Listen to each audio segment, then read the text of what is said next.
क्या पहले के ज़माने के बच्चों को डकार नहीं दिलानी होती थी, कि उनको दूध नहीं पिलाना होता था, कि उनके गैस नहीं बनती थी, कि वो टाइमली सो जाते थे? कुछ तो ऐसी बात होगी कि वो आराम से पल जाते थे। क्योंकि अब तो 2 बच्चों में मेरी हवाइयाँ उड़ी जा रही हैं, मेरे पसीने छूटे जा रहे हैं, छक्के छूटे जा रहे हैं।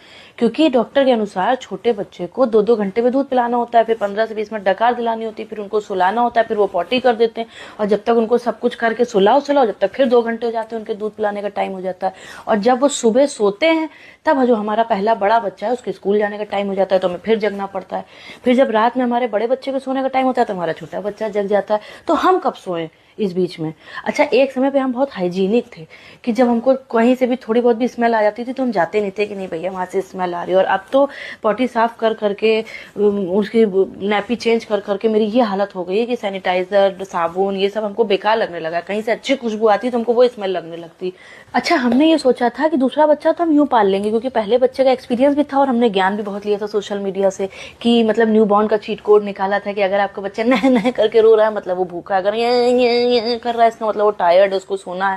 लेकिन जब हमारा बच्चा रोता है तो हम साउंड ही नहीं क्रैक कर पा रहे हैं कि कौन सी साउंड निकल रही।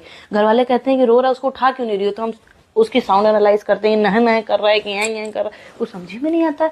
अब उसमें हो जाती है फ्रस्ट्रेशन। अब फ्रस्ट्रेशन में इतने छोटे बच्चों को तो मार नहीं सकते हैं, बड़े बच्चों को मारेंगे तो उसकी मेंटल हेल्थ पे असर हो जाएगा, क्योंकि फर्स्ट बॉर्न है, उसका भी साइकोलॉजी का ध्यान रखना है। अब हम कहाँ निकालें अपनी फ्रस्ट्रेशन? तो हमें एक ही बच्चा नजर आता है, अपनी सासू माँ का बच्चा।